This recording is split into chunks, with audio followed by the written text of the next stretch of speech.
ماہنامہ دریافت سے انتخاب کی سیریز کے سلسلے میں آج ایک نظم منتخب کی گئی ہے جس کا عنوان ہے قوس قزح زرد ہے۔ یہ نظم کشور ناہید نے تحریر کی ہے اور اسے آج دوبارہ دریافت ڈیجیٹل میں پیش کیا جا رہا ہے۔ سماعت فرمائیے کشور ناہید کی نظم قوس قزح زرد ہے۔ آواز ظفر جمیل۔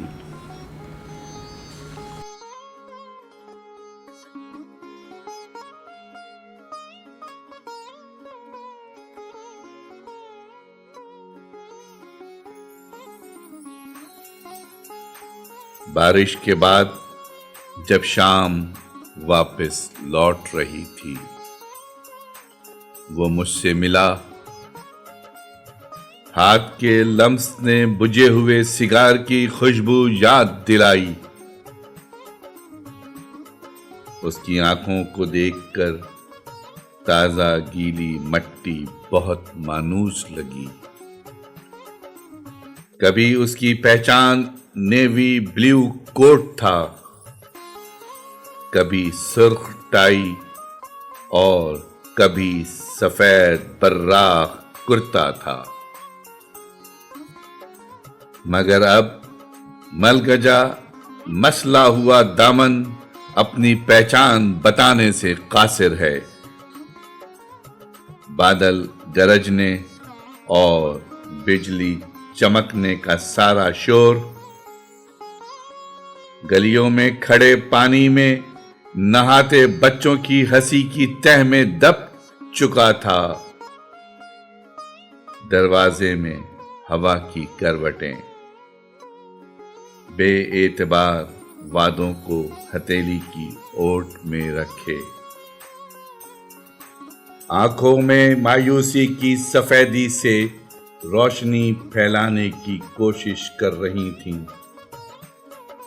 نہیں جانتی تھی کہ جب شام واپس لوٹ جائے تو روشنی کسی اور سفر پر روانہ ہو جاتی ہے۔ مٹی اور کلیوں کی تہذیب کرتی ہوئی وہ سمندر میں اپنا وجود ارزاں کرتی ہے، اور ہر روز سورج کو اپنا بدن بنا کر واپس آتی ہے۔ اپنے وقت میں وہ مجھ سے کبھی نہیں ملا، اس وقت بھی نہیں جب پہچان کے دریچے خود بخود کھل جاتے ہیں۔ بارش کے بعد جب وہ مجھ سے ملا تو یادداشت کی چھڑی کے سہارے کھڑے کھڑے ہم دونوں تھکے تھکے تھے۔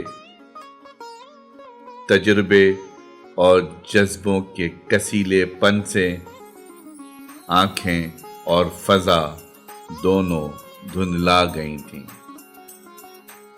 اجنبیت اور جھریوں کے 20 سالوں بعد بھی ہم دونوں کانپ رہے تھے کہ کہیں کوئی بول کر یادوں کے قبرستان کو مسمار نہ کر دے۔